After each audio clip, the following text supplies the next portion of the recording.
কিছু না চাইতে যদি সেটা পাওয়া যায় তাহলে কিন্তু সেই খুশিটার কমতি থাকে না। তো হ্যালো বন্ধুগণ, আসসালামু আলাইকুম। সবাই কেমন আছেন? তো আজকে চলে আসলাম আলিফের মাদ্রাসায় আলিফকে নেওয়ার জন্য। তো আলিফের মাদ্রাসাটাও কিন্তু নতুন রূপে সাজিয়েছে। তো এই যে কী সুন্দর করে সাজিয়েছে। তো আর একদিন ভিডিওতে উপরতলায় আপনাদেরকে দেখাবো। তো আজকে সময় ছিল না, এর জন্য আর উপরে যাইনি, নিচেই দাঁড়িয়েছিলাম, আলিফের জন্য অপেক্ষা করতেছিলাম।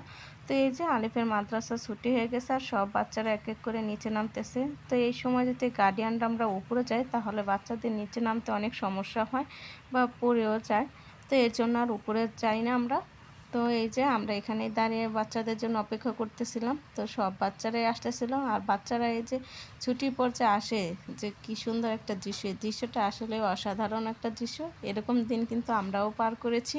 তো এই তো আমরা এখন মাদ্রাসা থেকে বের হয়ে যাচ্ছি। তো আজকে হচ্ছে মঙ্গলবার, আমি কিন্তু আলিফকে নিয়ে হাঁটতে চাই না। তো আজকে মঙ্গলবার যেহেতু আর আলিফের অনেক আঁক পছন্দ, তো তাই ভাবলাম আলিফকে নিয়ে আজকে একটু হাঁটতে যাই। তো আলিফ কিন্তু খুবই খুশি হয়েছিল, ওকে না বলে যে নিয়ে যেতেছি, আগে প্রোগ্রাম করা ছিল না।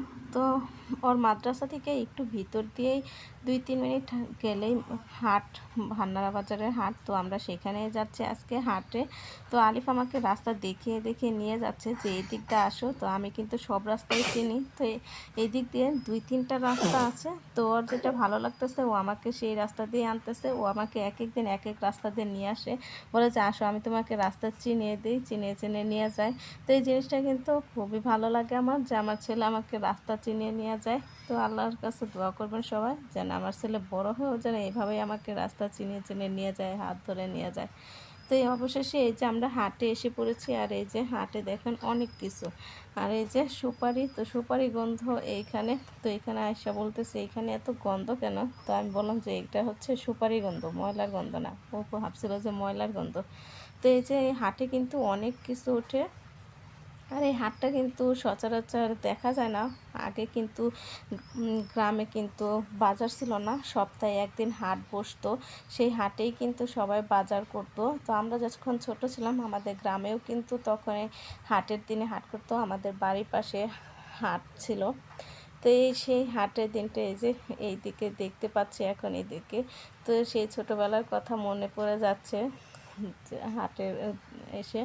তো আমি তো আখ কিনতে যাব, আমি তো আখের দোকান চিনি না। তো আমি কত দূরে এসে আবার ফেরত চলে গেছিলাম যে নাই। তো আমার ছেলে আমাকে ডেকে বলতেছে যে এইদিকে না, এইদিকে আসো আমি তোমাকে নিয়ে যাই। তো এই যে আমার বাবা আমাকে নিয়ে আসছে আখের দোকানে।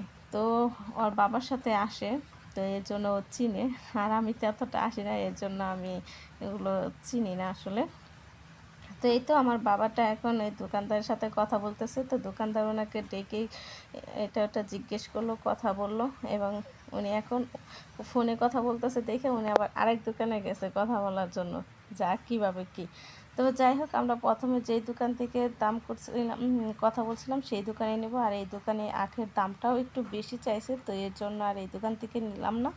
তো প্রথমে যে দোকানে গেছিলাম সেই দোকান থেকেই দামাদামি করে তো একটা আখ নিতেছিলাম। মাশাআল্লাহ, আমার ছেলে কিন্তু সব কিছুতেই একটু বেশি উস্তাদি করে। সবাই আমার ছেলেটার জন্য দোয়া করবেন, যেন জীবন অনেক বড় হতে পারে, ভালো মানুষ হতে পারে। কিন্তু ওর অনেক জেদ বেশি। তো এই জেদের জন্য আমি একটু চিন্তিত। আল্লাহ তাআলা যেন ওর জেদটা কমিয়ে দেয়।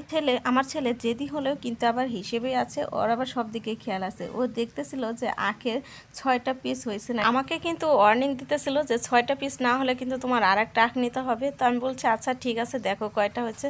তবে যাই হোক, আখটা কিন্তু 6টা পিসই হয়েছিল। আর আখটা কিন্তু খেতে অনেক মিষ্টি ছিল। তো কেনার সময় প্রথমে বুঝি নাই, এর জন্য আমি একটা নিছি। কিন্তু বাসায় এসে দেখি আখটা অনেক মিষ্টি ছিল। তো আরও বেশি করে নিয়ে আসলে খুব ভালো হতো।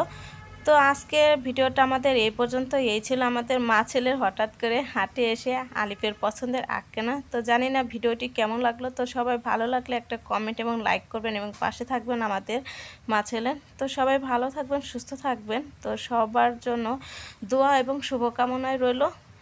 আল্লাহ হাফেজ সবাইকে। আসসালামু আলাইকুম।